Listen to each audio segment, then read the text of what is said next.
মদিনাওয়ালা নবীর এক সাহাবী, অনেক গরিব সাহাবী, যার নাম হলো আব্দুল উজ্জা। ওই বান্দা ইসলাম ধর্ম গ্রহণের পূর্বে নাম আব্দুল উজ্জা, যখন ধর্ম গ্রহণ করলেন তার নাম হয়ে গেল আব্দুল্লাহ। এই আব্দুল উজ্জা ইসলাম ধর্ম গ্রহণ করার বড় করুণ পরিণতির ঘটনা। এমন কষ্ট করে করে ঈমান এনে এনে বান্দা মুসলমান হয়ে গেলেন। এই আব্দুল উজ্জার ছোটবেলা থেকে মা দুনিয়া থেকে চলে গেল। এবার মা সারা আস্তে আস্তে যখন বড় হয়ে যায়, বাবা অন্য একটা নারী বিয়ে করার পরে আপন মা নাই, সৎ মা যখন হয়ে গেল, ওই আব্দুল উজ্জা যখন মায়ের আদর পায় না, এবার সৎ মায়ের কাছে কাছে অল্প দিন বড় হয়ে যাওয়ার পরে হঠাৎ করে বাবাটা দুনিয়া থেকে বিদায় হয়ে যায়। আব্দুল উজ্জার এই দুনিয়াতে যখন মাটা হারায়া ফেলে, যখন বাবাটাও আব্দুল উজ্জা হারায়া ফেলে, ওই আব্দুল উজ্জারে তার সৎ মা বলে বলে, হে সন্তান আমার, যাও যাও, তোর চাচার কাছে আমি তোরে দিয়া দিলাম, ওই চাচার কাছে তুই আস্তে আস্তে বড় হয়ে যাবা, ওই চাচার কাছে তুই লালিত পালিত হয়ে যাবা। চাচার দরবারে যখন আব্দুল উজ্জারে মা দিয়া দিলেন, চাচার কাছে দিনাতিপাত করে একদিন চলে যায়, 2 দিন চলে যায়, 3 দিন চলে যায়। ওই আব্দুল উজ্জা হঠাৎ করে একদিন চাচার সাথে খানার প্লেটের মধ্যে বসে যায়।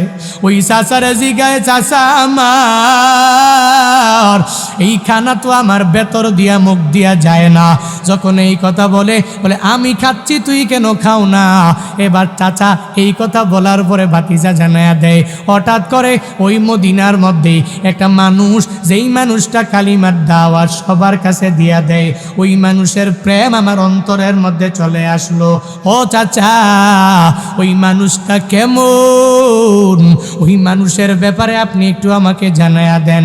চাচা বলে, হে ভাতিজা আমার, ওই মানুষটা এত ভালো, ওই তার এলাকার মধ্যে তার মতো ভালো কেউ নাই। আমার মদিনাওয়ালা নবীরে যখন তার চাচা ভালো বলে ঘোষণা দিয়া দিলেন, এই কথা বলতে দেরি, বলে, চাচা আপনিও যেহেতু বলেছেন ভালো, আমি সবার জবান থেকে শুনেছি আমার নবীর মতো ভালো মানুষ নাকি আর কেউ নাই। ওই নবী যেই কালিমার দাওয়াত দিয়া দেয়, আমি আপনার সামনে বসিয়া বসিয়া এই খানার প্লেটের মধ্যে বসিয়া আমি এই জায়গায় কালেমা পরে পরে মুসলমান হয়ে গেলাম। লা ইলাহা ইল্লাল্লাহু মুহাম্মাদুর রাসূলুল্লাহ। কালিমা পরে পরে মুসলমান হয়ে গেলেন। চাচার সামনে ভাতিজা যখন কালিমা পড়লেন, এবার চাচা তো মেজাজ বড় গরম হয়ে গেল।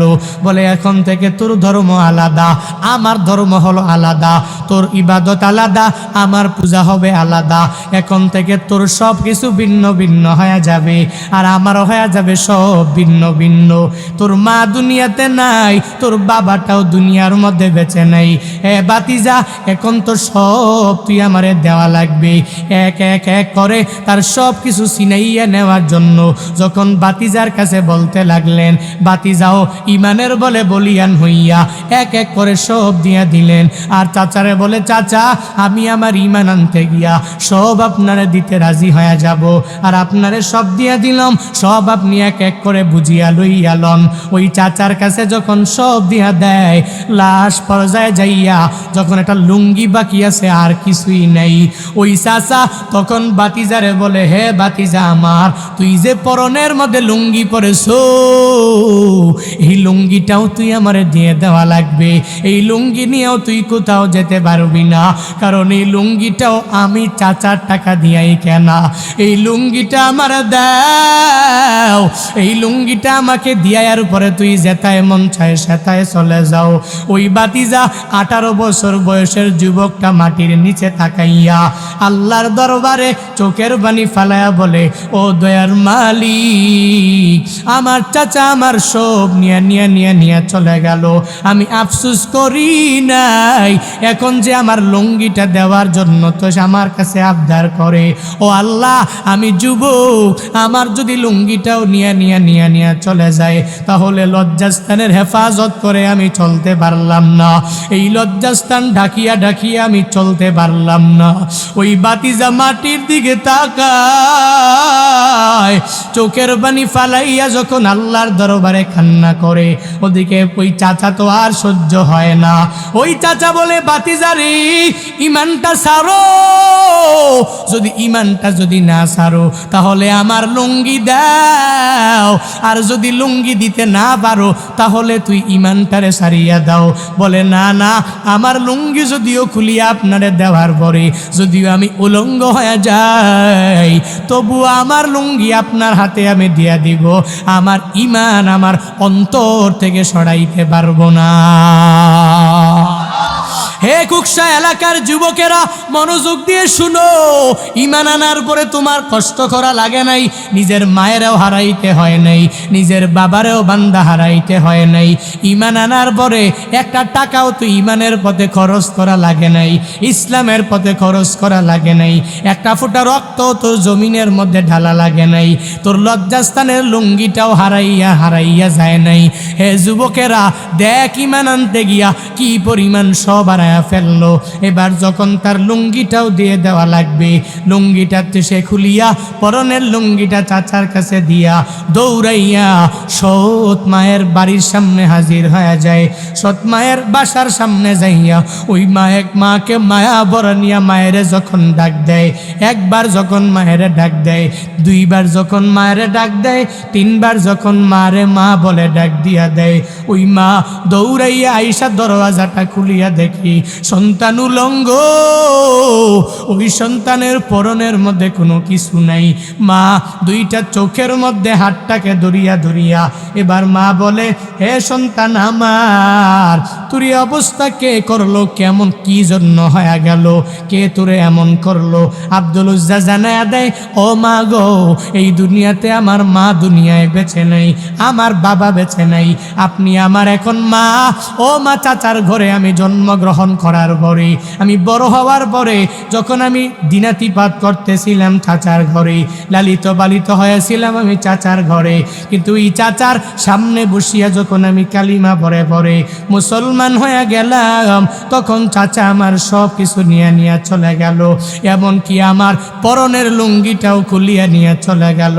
এই কথা বলার পরে এবার আব্দুল উজ্জা নিজের মায়ের ডাক দিয়া জানায়া দেয়, ও মা আমার, ওই ঘরের মধ্যে এটা তোমার কাপড় আছে কিনা আমায় দাও, এই কাপড়টা পরে পরে পরে পরে আমি এই জায়গায় থাকবো না, ওই মদিনাওয়ালা নবীর দরবারে আমার চলে যাওয়া লাগবে। যেই নবীর কালিমা পরে আমি মুসলমান হয়ে গেলাম, যেই নবীর মুখ নিশ্চিত বাণী, ওই লা ইলাহা ইল্লাল্লাহর এই সাউন্ড আমি আমার অন্তরের মধ্যে গাতিয়া গাতিয়া রাখলাম। সৎমা বলে, আমার কাছে তো কোনো কাপড় নাই, তুই জানো আমি গরিব। এই কথা বলার পরে বলে, কাপড় লাগবে না, যা আছে মা তুমি আমারে দিয়া দাও। এটা কম্বল নিয়া যখন আব্দুল উজ্জার হাতের মধ্যে দিয়া দিলেন, কোন রকম লজ্জাস্থানটা ডাকিয়া মক্কা থেকে মদিনার দিকে রওনা হয়ে গেলেন। মদিনাওয়ালা নবীর দরবারে যাওয়ার জন্য কত প্রেম নিয়া নিয়া হাঁটি হাঁটি পা পা পা পা করিয়া ওই নবীর দরবারে হাজির হয়ে যাওয়ার জন্য যখনই রওনা করে, প্রতিমধ্যে যায় যায় যায় যায় একটা পর্যায়ে নবীর দরবারে গিয়া পৌঁছায়া যায়। লম্বা করি না, সংক্ষিপ্ত করে ইমানওয়ালা ব্যক্তির ঘটনা তোমাদেরকে বলি। মদিনাওয়ালা নবীর দরবারে যাওয়ার পরে নবী মসজিদে নববীর মধ্যে বসে বসে সাহাবায়ে কেরাম নিয়া নবী বয়ান করে। নবী বয়ান করা অবস্থায় তাকায়া দেখে মসজিদে নববীর দরওয়াজার মধ্যে একজন বান্দা উকি দিয়া তাকায়।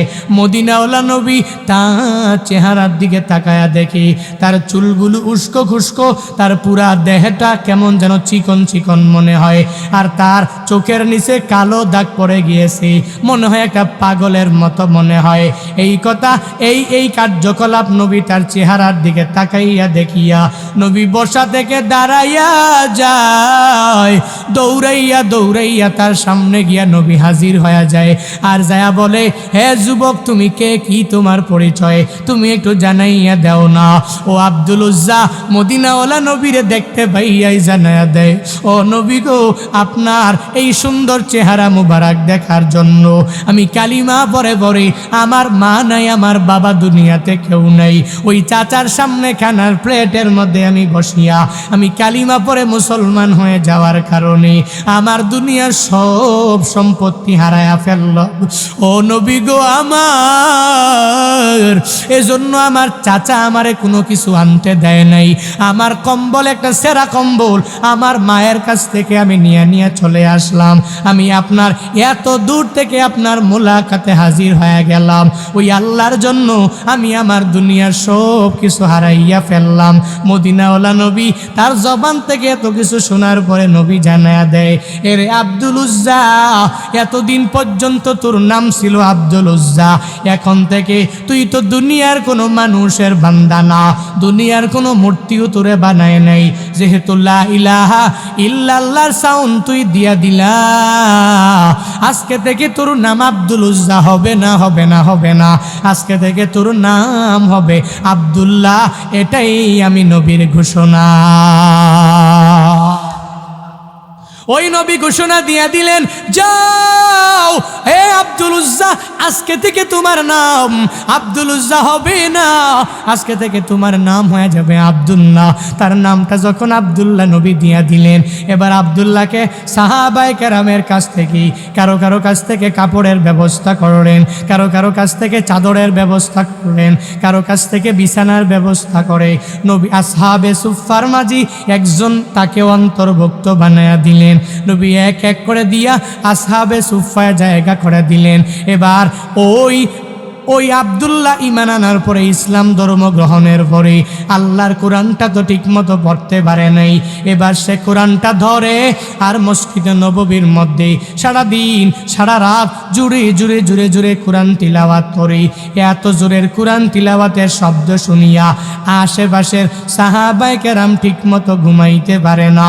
ফজরের পরে মদিনাওয়ালা নবীর কাছে এরা যায় বলে, ও নবী গো, আব্দুল্লাহরে আমাদের মাঝে জায়গা করে দিলেন, সে শুধু বারবার কোরআন তিলাওয়াত করে, এত জোরে জোরে তিলাওয়াত করে, আমাদের ঘুমের মধ্যে বড় ডিস্টার্ব হয়ে যায়।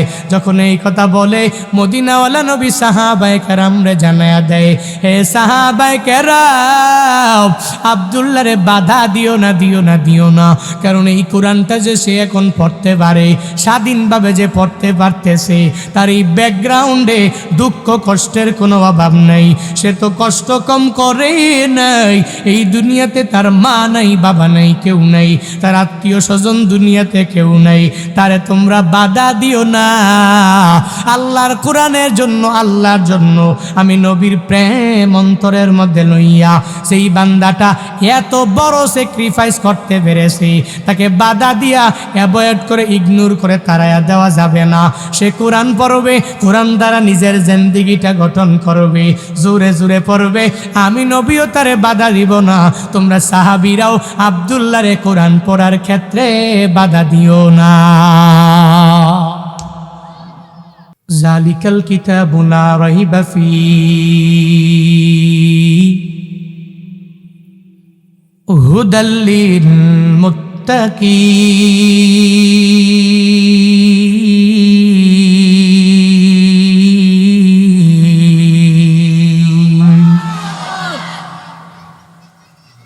আল্লাহ বলেন, এই কিতাব তো ওই কিতাব যেই কিতাবের মাঝে বিন্দু মাত্র পরিমাণ কোনো সন্দেহ নাই, কোনো সন্দেহরও বান্দা কোনো অবকাশ তুই কোরআনের মধ্যে খুঁজে পাবা না।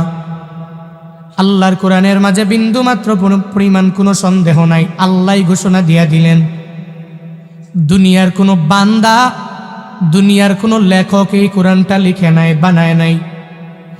দুনিয়ার কোনো লেখকের কিতাবের শুরুতেই লেখকটা জানায়া দিল, আমার এই বইয়ের মধ্যে তোমরা গবেষণা করলে ভুলগুলো ধরতে পারবা।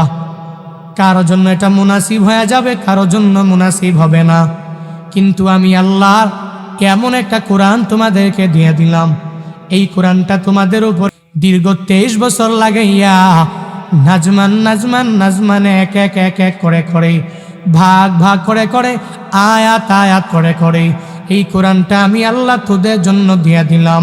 এটা হুদাল লিন্নাস, হিন্দু যদি এটা পড়িয়া পড়িয়া মনে করে আমি কোরআন দ্বারা নিজের জিন্দেগিটা গঠন করব, ওই হিন্দুর জন্যও কালামুল্লাহটা হিদায়াত।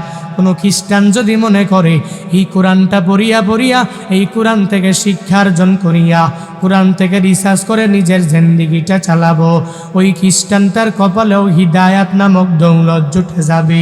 কোনো বৌদ্ধ যদি মনে করে আমি এই কোরআনটা পড়িয়া পড়িয়া রিসার্চ করা আরম্ভ করে দিলাম, আর এই কোরআন থেকে শিক্ষা অর্জন করিয়া বাস্তব জীবনে আমি আমল চালু করে দিলাম, ওই বৌদ্ধটাও দুনিয়ার লাইনে বড় কামিয়াবি হয়ে যাবে। কারণ আল্লাহর কোরআনটা দুনিয়ার কোনো বান্দা বানায় নাই, দুনিয়ার কোনো লেখক এই কোরআনটা বান্দা লেখে নাই, বরং এই কোরআন এত সুন্দর কিতাব, যেই বান্দাই পড়বে, যেই বান্দা ঈমান অন্তরের মধ্যে লইয়া অথবা ঈমান না লইয়া যদি ইখলাস নিয়ে একনিষ্ঠ দিল অন্তরের মধ্যে লইয়া এই বান্দা যদি কোরআনটা নিয়ে গবেষণা করা আরম্ভ করে দেয়, যেদিন থেকে গবেষণা করা বান্দা শেষ হয়ে যাবে, ওই দিন থেকে কোরআনের ঘোর বিরোধিতাকারীরাও বিরোধিতা করতে পারবে না। এ বান্দারা কত হিস্টোরি তুমি আর আমি তো পুরা জিন্দেগিতে পায়া গেলাম, এখন আমি আর তুমি এই কোরআন রিসার্চটা বাদ দিয়া কোরআনটারে এক সাইডে আমি আর তুমি রাখিয়া দিলাম, আলমারির উপরে রাখিয়া দিলাম, এখন শুধু আমি আর তুমি থাকলাম কি নিয়ে জানোনি? বলে ফেসবুকের মধ্যে কারে নিয়ে একটু ট্রল করা যাবে, কারে নিয়ে একটা ভিডিও বানানো যাবে, কারে একটু বাস দিয়া তার সম্মানটাকে ওই দুলার মধ্যে মিশাইয়া দেওয়া যাবে। কোন মুসলমান ধনী হয়ে গেল, কে বড় টাকাওয়ালা হয়ে গেল, কে বড় সম্মান পাওয়া গেল, কে বড় সর্দার অধিপতি হয়ে গেল, কে এই চেয়ারের মধ্যে বসিয়া গেল, দুনিয়াতে কে বড় মেম্বার হয়ে গেল, কে চেয়ারম্যান হয়ে গেল, কে এমপি হয়ে গেল, কে মন্ত্রী হয়ে গেল, এই চিন্তা নিয়ে তুমি আর আমি আগাইয়া গেলাম। কিন্তু ওদিকে তাকা দেখ, আল্লাহর কোরআনের এত সুন্দর সুন্দর এই মহিমান্বিত বাণীগুলো পড়িয়া কত বড় বড় খ্রিস্টানেরাও কালিমা পরে পরে মুসলমান হয়ে যায়। হে আল্লাহর বান্দারা, হে খুকসা এলাকার যুবকেরা, তোমরা যদি মনে করো হুজুর এই কথা তো আগের জামানে আমি অনেক শুনলাম, আগের দিনের হুজুরের কাছেও আমি শুনলাম, কোরআন পড়ে পড়ে কত মানুষ এই কোরআন পড়ে হিদায়াত পেয়ে গেল, ইসলাম ধর্মের এই সুমহান শান্তির নিচে বান্দাগুলো চলে আসলো। বর্তমান জামানার একটা ঘটনা আপনি আমাদেরকে শুনাইয়া দেন, তোমাদেরকে শুনাইয়া দেই।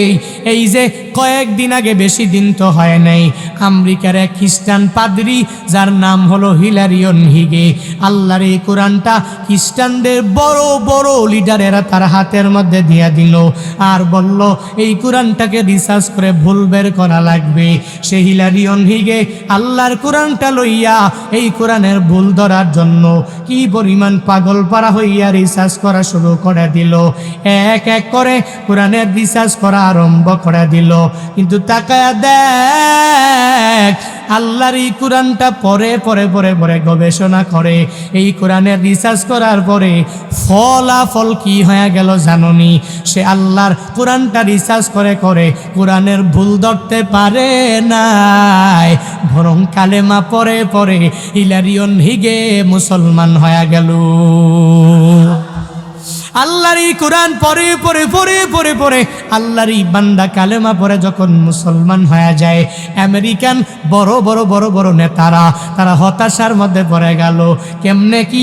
তারা দিলাম কোরআনের ভুল ধরার জন্য, সেই কোরআন ভুল ধরবে দূরের কথা, বরং কোরআন রিসার্চ করে কালেমা পরে মুসলমান হয়ে গেল। তারা বড় চিন্তার মধ্যে পড়ে গেল, বড় একটা পেরেশানির মধ্যে তারা পড়ে গেল। ওই লোকেরা এবার চিন্তা ভাবনা করে করে হিলারিয়ন হিগেরে এদের সামনে যখন ডাকলো আর সামনে দাঁড় করায়া দিল, আর জানায়া দেয়, হে হিলারিয়ন হিগে, আল্লাহর কোরআনটা দিলাম ভুল ধরার জন্য, তুমি ভুল ধরতে পারলা না, বরং এই কোরআনটা পরে পরে আবার কেন ঈমান আনলা? হিলারিয়ন হিগে কি সুন্দর করে খ্রিস্টানদেরকে জানায়া দেয়, হে মুসলিম উম্মাহ, তোমাদের জন্য হিলারিয়ন হিগের এই কথাটা তোমাদের জন্য বড় দামি। তুমি আর আমি এই কোরআন কোরআনটাকে এক সাইডে রাখলাম, এই কোরআনটারে আলমারির উপরে রাখিয়া রাখিয়া দিয়া দিলাম, আর বিভিন্ন মানুষের দুশনিয়া ঘুরা আরম্ভ করলাম, গীবত শেখায়াতের মধ্যে সময়টা কাটায়া দিলাম। হিলারিয়ন হিগে আমেরিকান বড় লিডারদের সামনে জানায়া দেয়, আমি এই কোরআনটা পরে পরে পড়ে পড়ে দেখলাম, এই কোরআনে কোনো ভুল পাই নাই। আল্লাহর এই কোরআনটা পড়ে পড়ে দেখলাম, দুনিয়ার কোনো কিতাব 2-3টা কিতাবের মতো বইয়ের মতো এই বইটা হতে পারে না। এই কোরআন একজনের কালাম, চিল্লা বলো তার না। আল্লাহর এই কোরআন পরে পরে পরে আমি ঈমান এনে মুসলমান হয়ে গেলাম। আর ইসলাম ধর্ম কেন গ্রহণ করলাম জানোনি? কারণ এই ধর্মের মতো এত সুন্দর ধর্ম আর একটা আছে নাকি? আছে? দুনিয়ার কোন ধর্মে এত পরিমাণ শান্তি নাই, এত পরিমাণ সুন্দর দিক নির্দেশনা নাই। ওই ইসলামটা পাইয়া, ওই কোরআনটা পাইয়া, এরপরেও তুই কোরআন দ্বারা গঠন করতে পারো নাই জিন্দেগি। বলে হুজুর কেমনে করব? এখন তো কোরআন নিয়ে কথা বলা অনেক ব্যাপারে ঝামেলা। মাঝে মাঝে কিছু এলাকায় যাওয়ার পরে আগেই বয়ানের আগেই জানায়া দেয়, হুজুর কোরআন নিয়ে বয়ান করবেন, কোনো অসুবিধা নাই, কিন্তু কারো বিরুদ্ধে যেন না যায়, ওই ব্যাপারে বয়ান করবেন না। আর যদি করেন আমগো এলাকার বড় বড় নেতারা আপনার পিছনে লেগে যাবে, বিভিন্ন সময় আপনার বড় ক্ষতি হয়ে যেতে পারে। এক জায়গায় বয়ান করে বাসার মধ্যেও যেতে পারি নাই, এদের এলাকায় থাকতেই আমার মাঝপথে বড় লিডারেরা আটকায়া দিল আর বলল, আপনি কোরআন হাদিসের বয়ান করবেন ভালো কথা, কিন্তু আমগরে নিয়ে কেন বয়ান করলেন? আমি তাকে বললাম, আমি তো আপনাদেরকে নাম ধরে বয়ান করি নাই, কোরআন নিয়ে নিয়ে গবেষণা করে করে, আল্লাহর কোরআনের তিলাওয়াত করে করে আয়াত নিয়ে যখনই বান্দা কোনো ব্যাখ্যা করবে, সুদি লেনদেন যেই বান্দা করে ওই বান্দার গায়ের মধ্যে এমনিতেই পড়ে যাবে। যেই ব্যক্তি এলাকার মধ্যে ঘুষ খায় ওই ব্যক্তির গায়ের মধ্যে অটোমেটিক পড়ে যাবে। যেই মেম্বারেরা মানুষের আটকাইয়া আটকাইয়া এলাকার মধ্যে মানুষের জুলুম নির্যাতন করে, জালেমের খাতায় নামটা উঠায়া দেয়, কোরআনের আয়াত পরে ব্যাখ্যা করলে ওই মেম্বারের গায়ের মধ্যে অটোমেটিক পড়ে যাবে, ওই চেয়ারম্যানের উপরে অটোমেটিক বয়ানটা চলে যাবে। তো যদিও তোমাদের উপরে চলে যায়, কিন্তু আল্লাহর কোরআন মহাসত্য এক বাণী, এটা প্রচার করার দায়িত্ব আল্লাহ দিয়া দিলেন। যতই ডান্ডা বিড়ি পড়াও, ওলামায়ে কেরাম ডান্ডা বিড়িরে ভয় পায় না, ওলামায়ে কেরাম জেলখানারে ভয় পায় না। একজন আটকাইছো, 2জন 3জন 4জন আটকায়া দিলা, আল্লাহর কোরআনের বাতি আমার আল্লাহ উলামায়ে কেরামের মাধ্যমে কিয়ামত পর্যন্ত জ্বালায়া রাখবে। দুনিয়ার কোনো বান্দা এই বাতিকে নিভাতে পারবে না। ঠিক কিনা বলো? আল্লাহর এই কোরআনের বাতি, আল্লাহর এই বড় ধর্মেরই বাতি দুনিয়ার কোনো বান্দা জ্বালায় নাই, আল্লাহ নিজেই জানায়া দিলেন কোরআনটা বাতি, ইসলামটা হলো বাতি। এই বাতির যে আলো, এই আলো তো নূরুম মিনাল্লাহ, আল্লাহর পক্ষ থেকে আল্লাহ গিফটেড এক পাওয়ার, আল্লাহ গিফটেড বান্দা এই আলো। এই আলো নিয়া নিয়া যেই বান্দা দুনিয়াতে চলবে, মাঝে মাঝে এই বান্দা দুনিয়ার লাইনে ক্ষতিগ্রস্ত হয়ে যাবে, তবে অসুবিধা না। আল্লাহর কোরআন দ্বারা যদি জিন্দেগিটা গঠন করে নাও, দুনিয়ার লাইনে টাকা পয়সা মাঝে মাঝে কমতি হয়ে যাবে, মাঝে মাঝে অন্য কোনো মানুষের জুলুমের শিকার হওয়া লাগবে, মাঝে মাঝে অন্য কোনো মানুষের নির্যাতনের শিকার হওয়া লাগবে, কিন্তু মনে রাখবা দুনিয়াটা যদিও জেলখানা, আখিরাতে তোমাদের জন্য রয়েছে জান্নাত। আর দুনিয়া সিজনুল মুমিন ওয়া জান্নাতুল কাফির, দুনিয়াটা মুমিনদের জন্য জেলখানা, কাফেরদের জন্য বান্দা বালাখানা। আল্লাহর পক্ষ থেকে আদেশ নিয়ে নিয়ে নিয়ে তোমার আমার আগাইয়া যাওয়া লাগবে, আল্লাহর কোরআন পড়া লাগবে, ওই কোরআনের কথাগুলো মানুষের শুনাইয়া দেওয়া লাগবে। নিজে একা একা নামাজি হলে হবে না, আর একজনেরও নামাজি বানা লাগবে। নিজে একা একা সুদি লেনদেন থেকে বেঁচে থাকলে হবে না, আর একজন ভাইকে সুদি লেনদেন থেকে বাঁচাইয়া রাখা লাগবে। নিজে একা একা ঘুষ থেকে বেঁচে থাকলে হবে না, আর একজন ভাইরেও ঘুষ থেকে বাঁচাইয়া রাখা লাগবে। কোন মাধ্যমে? বলে মন গড়া দলিলের মাধ্যমে না। আল্লাহর কোরআনে সুদের, ঘুষের, নামাজের, রোজার, নেক আমলের বয়ান আছে না নাই? নাই? আছে নেই? আছে। এগুলা পরে পরে এদের সামনে উপস্থাপন করে দাও, ও অটোমেটিক এই মানুষগুলো ভালো হয়ে যাবে। এই দায়িত্ব নিয়ে বান্দা তুমি আগায়া যাও। যদি এই কোরআনটা পরে পরে নিজের জিন্দেগিটা গঠন করতে পারো। বলে হুজুর কোরআন পারি না, বলে তুমি পারার দরকার নাই, হুজুররা তো আছে, হক্কানি উলামায়ে কেরামের দরবারে চলে যাও, এদের কাছে যাইয়া এদের কাছ থেকে শিক্ষা নিয়ে আমল করা আরম্ভ করে দাও। দেখবা এই কোরআনটা মুত্তাকিদের জন্য হয়ে যাবে বান্দা বড় হেদায়াত, মুত্তাকিদের জন্য হয়ে যাবে পথ প্রদর্শক।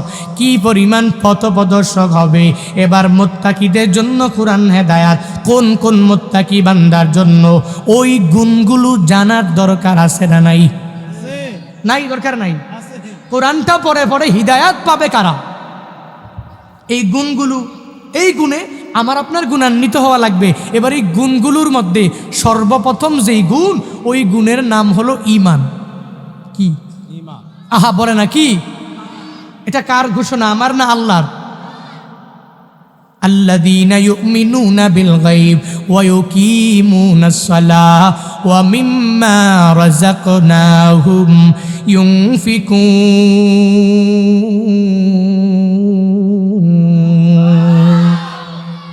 আল্লাহ বলেন কোরআনটা মুত্তাকিদের জন্য হিদায়াত। তবে এবার হিদায়াতগুলো পাবে কারা? বলে এক নম্বরে যেই বান্দা আল্লাহরে দেখে নাই, না দেখিও আল্লাহর প্রতি বান্দা ঈমান আনলো। আল্লাহরে কেউ দেখছে নাকি? আপনারা দেখছেন নি?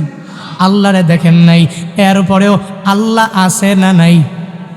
আছে। এই বিশ্বাস অন্তরের মধ্যে নিয়ে আপনি চলেন, আল্লাহ আছে এই চিন্তা নিয়ে আপনি আগায়া যান। বলে এই চিন্তা নিয়ে যেই বান্দা আগায়, ওই বান্দা তো দুনিয়াতে ইমানদার, ওই বান্দা তো দুনিয়াতে ইমানওয়ালা, ওই বান্দার ইমানের পাওয়ারও বান্দা অনেক। এই বান্দাগুলোই কোরআনটা তার জন্য হিদায়াত। আল্লাহ বলেন মুত্তাকিদের জন্য হিদায়াত। এবার মুত্তাকি কারা? আল্লাযীনা ইউমিনুনা বিল গায়ব, যারা আল্লাহরে না দেখিয়াও যেই বান্দা ঈমান আনলো, যেই বান্দা মদিনাওয়ালা নবীরে পায় নাই, এরপরেও নবীর প্রতিও বান্দা ঈমান আনলো, আল্লাহর এই কোরআনটা ছাড়া অন্য কোনো কিতাব বান্দা পায় নাই, এরপরেও বান্দাটা ঈমান এনে নিল। এবার ঈমানটা কার মতো আমার আপনার আনা লাগবে এটাও জানার দরকার আছে। বলে ঈমানটা আনবো আমিনু কামা আমানান নাস। মুত্তাকিদের জন্য কোরআনটা কি? হিদায়াত। এবার মুত্তাকি কারা? আমরা তো মুত্তাকির দলভুক্ত হওয়া লাগবে, তাহলেই কোরআনটা হবে আমার জন্য আপনার জন্য হিদায়াত। এবার মুত্তাকি কারা? বলে এক নম্বরে যেই বান্দা ইমানদার। কিদার? আহা বলে না কি বা কিদার? কষ্ট হচ্ছে নাকি আপনাদের? সংক্ষিপ্ত করা দরকার। তো উঠতেছেন কেন আপনারা? একটু ধৈর্য সহকারে বসলে ভালো হবে না? এটা কিন্তু বড় বদ অভ্যাস, ওয়াজ মাহফিল থেকে উঠাউঠি করা বদ অভ্যাস। এত দূর থেকে আপনার এখানে মাহফিল করতে আমি আসছি বয়ান করতে, যা পারি আর না পারি একটু বসবেন তো, আপনি বয়ানে ভালো করে ঢুকতে দিবেন তো, এরপরে না কথা বলবো। মুত্তাকিদের জন্য কোরআনটা হলো বড় দামি, বড় হিদায়াত। আল্লাহ জানায়া দিলেন এবার হেদায়াত মুত্তাকিরা পেয়ে যাবে। এবার মুত্তাকি কারা? বলে মুত্তাকি যেই বান্দা আল্লাহরে না দেখিয়া ঈমান আনলো, মদিনাওয়ালা নবীরেও না দেখিয়া বান্দা ঈমান আনলো, আসমানি কিতাব কোরআনটা ছাড়া অন্য কিছু বান্দা দেখে নাই, ইয়ার উপরেও বান্দাগুলো ঈমান আনলো। হে খুকসার মুসলমানেরা, এবার ঈমানটা কেমন হওয়া লাগবে? বলে আমিনু কামা আমানান নাস। সাহাবায়ে কেরাম যেভাবে ঈমান আনলেন ওইভাবে তুমি আর আমি ঈমান আনা লাগবে। আমি আর আপনি যেভাবে ঈমান আনলাম, বলে বাবা মুসলমান, দাদা মুসলমান, আমার আপনার বড় আব্বা মুসলমান, এই জন্য এদের ঘরে জন্ম নেওয়ার কারণে আমি আর আপনি মুসলমান হয়ে গেলাম। এই জার ধরিয়ে আমরাও মুসলমান হয়ে গেলাম। এই তো এই কারণে আমরা মুসলমান। না না, এরকম ইমানদার হলে হবে না। কি পরিমাণ ইমানদার হওয়া লাগবে আল্লাহ জানায়া দিলেন, আমিনু কামা আমানান নাস। ঈমান এনে নাও। বলে সাহাবায়ে কেরামের মতো তুমি বান্দা ঈমান এনে নাও। যেই সাহাবীরা ঈমান আনতে গিয়া তরবারির সামনেও যদিন দাঁড়ায়া গেলেন, তখনও ঈমান ছাড়ে না, তখনও কালিমা ছাড়ে না। যেই সাহাবায়ে কেরামরা ঈমান আনতে গিয়া নিজের পোশাক পরিচ্ছদ সব কেড়ে কেড়ে নিয়ে গেলেন, এরপরেও ঈমান ছাড়ে না। এদের মতো তুমি ঈমানটারে মজবুত করে নাও। ওই যে সাহাবীর ঘটনা, আব্দুল উজ্জার জিন্দেগি সব নিয়ে নিয়ে চলে গেল, এরপরেও আব্দুল উজ্জা কালেমা ছাড়ে না, এরপরেও ঈমান ছাড়ে না, এরপরেও আল্লাহর প্রেম অন্তরের মধ্যে নিয়ে নিয়ে আগায়া যায়। হে আল্লাহর বান্দারা, ওই গাইবের প্রতি ঈমানটা কেমনে আনা লাগবে? কি পরিমাণ সাহাবায়ে কেরাম মানলো, আর কি পরিমাণ হিদায়াত পাওয়া গেল, আবার আল্লাহর দরবারেও কি পরিমাণ লাভবান হয়ে গেল। একটু মনের কান লাগায়া বান্দা শুনে নাও। মদিনাওয়ালা নবীর এক সাহাবী, অনেক গরিব সাহাবী, যার নাম হলো আব্দুল উজ্জা। ওই বান্দা ইসলাম ধর্ম গ্রহণের পূর্বে নাম আব্দুল উজ্জা, যখন ধর্ম গ্রহণ করলেন তার নাম হয়ে গেল আব্দুল্লাহ। এই আব্দুল উজ্জা ইসলাম ধর্ম গ্রহণ করার বড় করুণ পরিণতির ঘটনা। এমন কষ্ট করে করে ঈমান এনে এনে বান্দা মুসলমান হয়ে গেলেন। এই আব্দুল উজ্জার ছোটবেলা থেকে মা দুনিয়া থেকে চলে গেল। এবার মা সারা আস্তে আস্তে যখন বড় হয়ে যায়, বাবা অন্য একটা নারী বিয়ে করার পরে আপন মা নাই, সৎ মা যখন হয়ে গেল, ওই আব্দুল উজ্জা যখন মায়ের আদর পায় না, এবার সৎ মায়ের কাছে কাছে অল্প দিন বড় হয়ে যাওয়ার পরে হঠাৎ করে বাবাটা দুনিয়া থেকে বিদায় হয়ে যায়। আব্দুল উজ্জার এই দুনিয়াতে যখন মাটা হারায়া ফেলে, যখন বাবাটাও আব্দুল উজ্জা হারায়া ফেলে, ওই আব্দুল উজ্জারে তার সৎ মা বলে বলে, হে সন্তান আমার, যাও যাও, তোর চাচার কাছে আমি তোরে দিয়া দিলাম, ওই চাচার কাছে তুই আস্তে আস্তে বড় হয়ে যাবা, ওই চাচার কাছে তুই লালিত পালিত হয়ে যাবা। চাচার দরবারে যখন আব্দুল উজ্জারে মা দিয়া দিলেন, চাচার কাছে দিনাতিপাত করে একদিন চলে যায়, 2 দিন চলে যায়, 3 দিন চলে যায়। ওই আব্দুল উজ্জা হঠাৎ করে একদিন চাচার সাথে খানার প্লেটের মধ্যে বসে যায়। ওই চাচারে জিগায়, চাচা আমার এই খানা তো আমার ভেতর দিয়া মুখ দিয়া যায় না। যখন এই কথা বলে আমি খাচ্ছি, তুই কেন খাও না? এবার চাচা এই কথা বলার পরে ভাতিজা জানায়া দেয়, হঠাৎ করে ওই মদিনার মধ্যে একটা মানুষ, যেই মানুষটা কালিমার দাওয়াত সবার কাছে দিয়া দেয়, ওই মানুষের প্রেম আমার অন্তরের মধ্যে চলে আসলো। ও চাচা, ওই মানুষটা কেমন? ওই মানুষের ব্যাপারে আপনি একটু আমাকে জানায়া দেন। চাচা বলে, হে ভাতিজা আমার, ওই মানুষটা এত ভালো, ওই তার এলাকার মধ্যে তার মতো ভালো কেউ নাই। আমার মদিনাওয়ালা নবীরে যখন তার চাচা ভালো বলে ঘোষণা দিয়া দিলেন, এই কথা বলতে দেরি, বলে চাচা আপনিও যেহেতু বলেছেন ভালো, আমি সবার জবান থেকে শুনেছি আমার নবীর মতো ভালো মানুষ নাকি আর কেউ নাই। ওই নবী যেই কালিমার দাওয়াত দিয়া দেয়, আমি আপনার সামনে বসিয়া বসিয়া এই খানার প্লেটের মধ্যে বসিয়া আমি এই জায়গায় কালেমা পরে পরে মুসলমান হয়ে গেলাম। লা ইলাহা ইল্লাল্লাহু মুহাম্মাদুর রাসূলুল্লাহ। কালিমা পরে পরে মুসলমান হয়ে গেলেন। চাচার সামনে ভাতিজা যখন কালিমা পড়লেন, এবার চাচা তো মেজাজ বড় গরম হয়ে গেল। বলে, এখন থেকে তোর ধর্ম আলাদা, আমার ধর্ম হলো আলাদা, তোর ইবাদত আলাদা, আমার পূজা হবে আলাদা। এখন থেকে তোর সব কিছু ভিন্ন ভিন্ন হয়ে যাবে, আর আমারও হয়ে যাবে সব ভিন্ন ভিন্ন। তোর মা দুনিয়াতে নাই, তোর বাবাটাও দুনিয়ার মধ্যে বেঁচে নাই। ভাতিজা, এখন তো সব তুই আমারে দেওয়া লাগবে। এক এক এক করে তার সব কিছু চিনাইয়া নেওয়ার জন্য যখন ভাতিজার কাছে বলতে লাগলেন, ভাতিজাও ইমানের বলে বলিয়ান হইয়া এক এক করে সব দিয়া দিলেন। আর চাচারে বলে, চাচা আমি আমার ইমান আনতে গিয়া সব আপনারে দিতে রাজি হয়ে যাব, আর আপনারে সব দিয়া দিলাম, সব আপনি এক এক করে বুঝিয়া লইয়া লন। ওই চাচার কাছে যখন সব দিয়া দেয়, লাশ পর্যায়ে যাইয়া যখন একটা লুঙ্গি বাকি আছে আর কিছুই নাই, ওই চাচা তখন ভাতিজারে বলে, হে হে ভাতিজা আমার, তুই যে পরনের মধ্যে লুঙ্গি পরেছো, এই লুঙ্গিটাও তুই আমারে দিয়ে দেওয়া লাগবে। এই লুঙ্গি নিয়েও তুই কোথাও যেতে পারবি না, কারণ এই লুঙ্গিটাও আমি চাচার টাকা দিয়াই কেনা। এই লুঙ্গিটা আমার দাও, এই লুঙ্গিটা আমাকে দিয়ার পরে তুই যেতায় মন চায় সেতায় চলে যাও।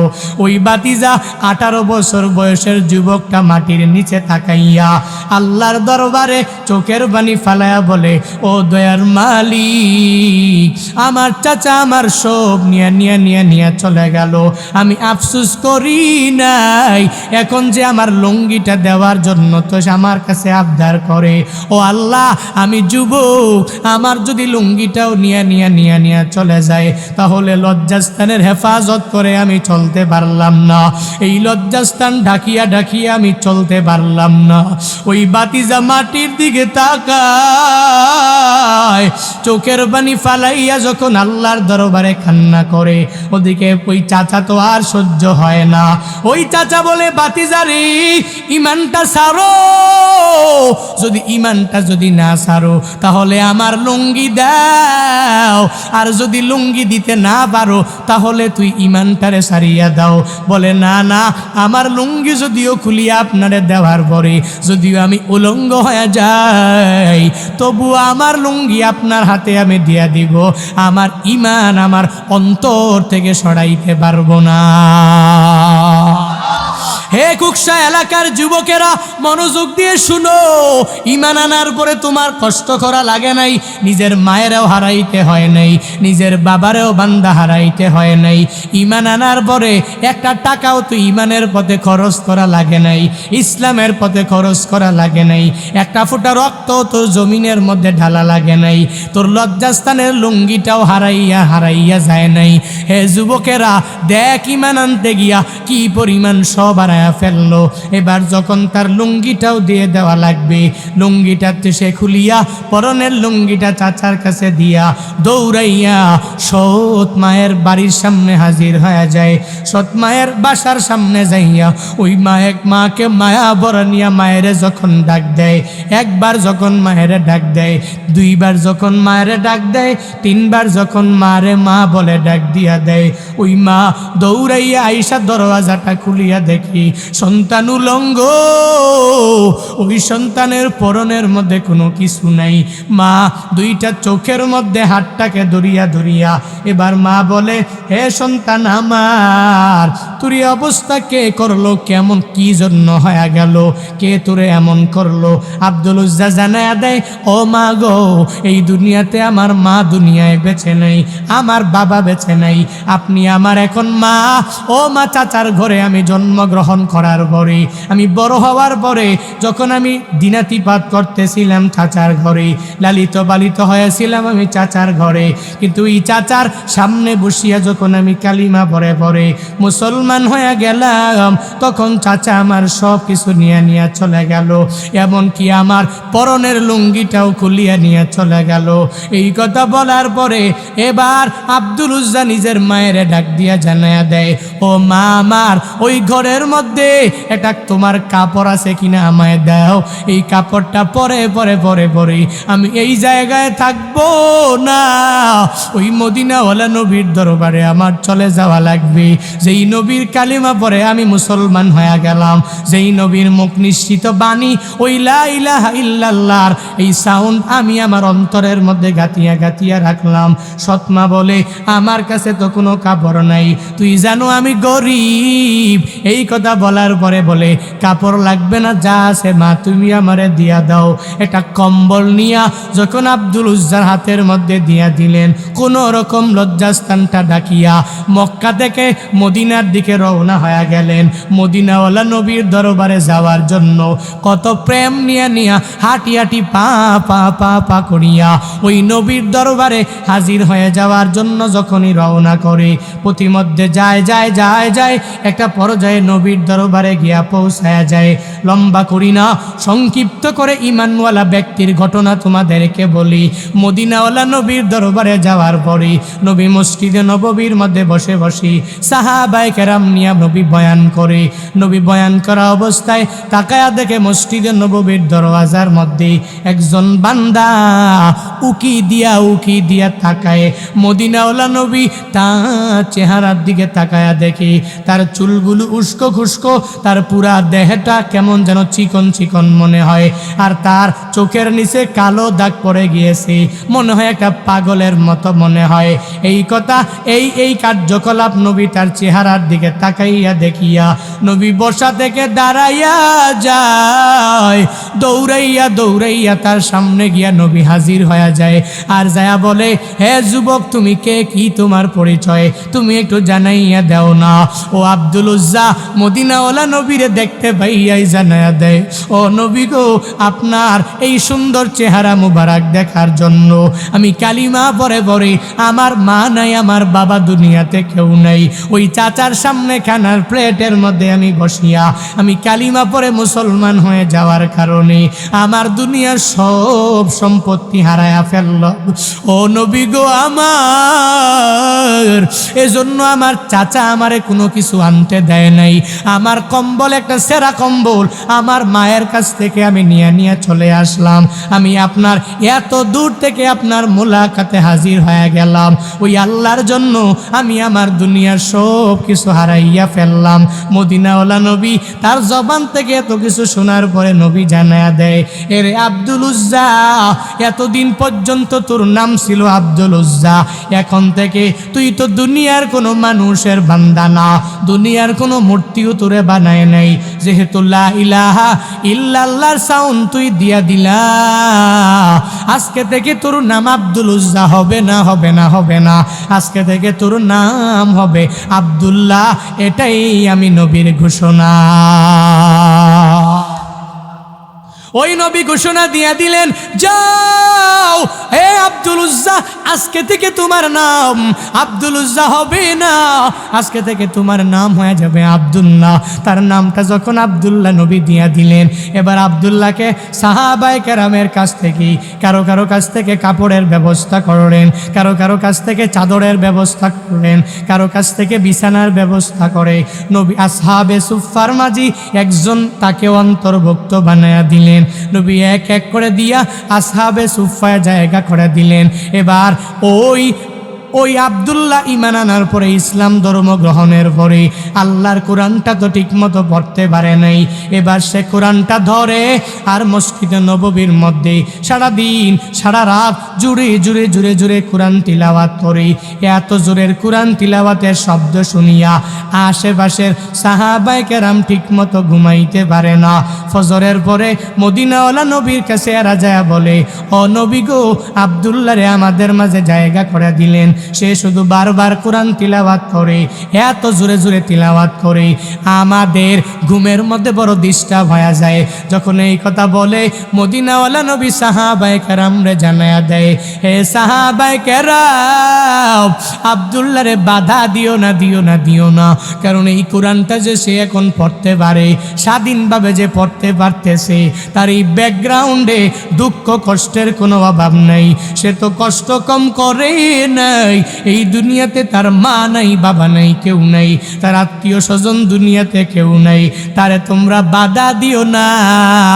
আল্লাহর কোরআনের জন্য, আল্লাহর জন্য আমি নবীর প্রেম অন্তরের মধ্যে লইয়া সেই বান্দাটা এত বড় স্যাক্রিফাইস করতে পেরেছে, তাকে বাধা দিয়া অ্যাভয়েড করে ইগনোর করে তাড়াইয়া দেওয়া যাবে না। সে কোরআন পড়বে, কোরআন দ্বারা নিজের জিন্দেগিটা গঠন করবে, জোরে পড়বে, আমি নবীও তারে বাধা দিব না। তোমরা সাহাবীরাও আব্দুল্লাহ রে কোরআন পড়ার ক্ষেত্রে বাধা দিও না। সুবহানাল্লাহ, জোরে বলেন না, আরো জোরে বলি আলহামদুলিল্লাহ, আরো জোরে চিল্লে একবার করে পড়ো আল্লাহু আকবার।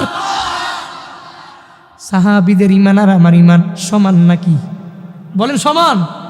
আপনার ইমানের মাঝে আর আমার ইমানের মাঝে বান্দার সমতা নাই, সাওয়া সাওয়া বানাইতে পারি নাই, ইকুয়াল বানাইতে পারি নাই। এদের ইমানের যেই পরিমাণ পাওয়ার আমার আর আপনার ইমানের মাঝে ওই পরিমাণ পাওয়ার নাই। বান্দারা, এজন্যই তো ইমানটা আল্লাহকে না দেখিয়ে আনলেন। তবে আমিনু কামা আমানান নাস, ইমান আনা লাগবে। বলে কার মতো ইমান আনা লাগবে? বলে যেই পরিমাণ ইমান আনলেন সাহাবায়ে কেরাম, ওই সাহাবায়ে কেরামের মতো পূর্ণাঙ্গ ইমান আনা লাগবে। আব্দুল্লাহ কোরআন তিলাওয়াত করে করে সময় কাটায়া দেয়। হঠাৎ করে তাবুক প্রান্তরে নবী যেদিন চলে যাবে, তাবুকের যুদ্ধের ব্যাপারে এমন কোনো বান্দা নাই, ইসলামিক হিস্টোরি পড়েছে কিন্তু যুদ্ধের ব্যাপারে জানে না, এমন কেউ নেই জানে না। ওই তাবুকের যুদ্ধে যাওয়ার জন্য মুসলমানদের অবস্থা ওই সময় বড় সংকটাপন্ন ছিল। নবী আমার মসজিদে নববীর মধ্যে বসে বসে এক এক করে সাহাবায়ে কেরামকে বললেন, হে সাহাবায়ে কেরামরা, তাবুকের যুদ্ধে সবার যাওয়া লাগবে, আর তোমাদের অ্যাবিলিটি অনুযায়ী তাবুক যুদ্ধের মধ্যে দান করা লাগবে। নবী সবাইকে বললেন। মনটা বড় খারাপ হয়ে গেল। আব্দুল্লাহ বলে, না না, ও নবী, আপনি কি আমার জন্য বদদোয়া করলেন নাকি? আমি দুনিয়া থেকে বিদায় হয়ে যাব, দুনিয়ার কোনো বিমারের মাধ্যমে বিদায় হতে চাই না। আমি জিহাদের ময়দানে যাইয়া কাফের বেঈমানের বিরুদ্ধে জিহাদ করে করে দুনিয়া থেকে এরপরে আমার বিদায় হওয়া লাগবে। নবী আমার বলে, কোনো অসুবিধা নাই, যাও যাও। এরে আব্দুল্লাহ, তোর জিহাদের ময়দানে যাওয়া লাগবে না, লাগবে না। এ আব্দুল্লাহ শুনে নাও, জিহাদের ময়দানে যাইয়া যুদ্ধ করে শহীদ হওয়া তোর লাগবে না। আমি নবী আল্লাহর দরবারে দোয়া করে দিলাম, দোয়া করে দিলাম, দোয়া করে দিলাম, তুই কোনো জায়গায় যে যুদ্ধ করে জিহাদের ময়দানে যে শহীদ হওয়া লাগবে না, লাগবে না, লাগবে না। সাধারণ দুনিয়ার কোনো বিমারের মধ্যে যদি পড়ে যাও, সাধারণ কোনো অসুস্থতার মধ্যে পড়িয়া সাধারণভাবে যদি তোমার মৃত্যু হয়ে যায়, আমি নবী আল্লাহর দরবারে তোমার ব্যাপারে দোয়া করে দিলাম, তুমি মরণ বরণ করতে দেরি হবে, তোমার সাধারণ মৃত্যু শহীদি মৃত্যু বলে পরিগণিত হয়ে যাবে। যুদ্ধের ময়দানে গিয়ে জিহাদ করে শহীদ হওয়া তোমার লাগবে না, তুমি আল্লাহর কাছে দামি, আমার কাছেও দামি, যাও দোয়া করে দিলাম। সাধারণ বিমারে পড়ে যদি তুমি মৃত্যুবরণ করো, তাহলে তোমার আমল নামায় শহীদি মৃত্যুর যেই সব, ওই সব তোমার আমল নামায় দেওয়া হবে। শহীদি মৃত্যু বলেই তোমার ওই মৃত্যুকে পরিগণিত করা হবে। আব্দুল্লাহ মহা খুশি হয়ে গেলেন। পড়েন না সুবহানাল্লাহ, আরো জোরে পড়েন না সুবহানাল্লাহ। এই সাহাবীদের ঈমান আর আমার ঈমান সমান নাকি ভাই? না। বলেন বলেন, সমান? আমার ঈমান আর আপনার ঈমান আর সাহাবায়ে কেরামের ঈমান সমান না, সমান না। এজন্য চলার পথে এদের মতো আমিনু কামা আমানান নাস, ইমানটা আনতে হবে এদের মতো করে। ইমান কেমন ইমান? যে ইমান আনার পরে এরা দুনিয়াতেও লাভবান হইতে পেরেছে অথবা পারে নাই, কিন্তু আখিরাতের লাইনে এরা বড় লাভবান হয়েছে, দুনিয়াতেই জান্নাতের সার্টিফিকেট পেয়েছে। ওই সাহাবায়ে কেরামের মতো গায়বের প্রতি ইমান এনে কাল কিয়ামতের ময়দানে জান্নাতে যেতে যান কারা কারা? একটু হাত তুলে রবকে দেখায় দেন। আল্লাহ সাহাবায়ে কেরামের মতো ইমান এনে আমাদের ইমানটাকে মজবুত করে জান্নাতের অধিপতি হওয়ার মতো তৌফিক সবাইকে দান করুন। সকলে পড়ি আমিন। আরো জোরে পড়েন আমিন। এই মাহফিল জান্নাতে যাওয়ার একটা ওসিলা, হ্যাঁ ওসিলা। এজন্য এই মাহফিলগুলো এলাকায় হোক, এলাকার জন্য শান্তি হোক, রহমত হোক। আপনারাও প্রতি বছর ভালো ভালো বক্তাদেরকে এনে বয়ান শুনতে পারেন, চান না? চাই না? কারা কারা চান না হাত তুলেন। হ্যাঁ একটু জোরে বলছি তো, হ্যাঁ কারা কারা চান একটু হাত তুলেন তো। এই মাহফিল আপনি থাকবেন না, এই মাহফিল অটুট থাকবে, চান না ইনশাআল্লাহ? আল্লাহ কিয়ামত পর্যন্ত এই মাহফিল কায়েম রাখুক। আহা পড়েন আমিন, পড়েন না। আল্লাহ দায়েম রাখুক, সর্বদা এই মাহফিলটা করার মতো যুবকদেরকে আল্লাহ ব্যবস্থা করে দিক। সকলে পড়ি আমিন। হাত নামান। এবার এই মাহফিল করার জন্য অনেক খরচ বাপ, অনেক খরচ।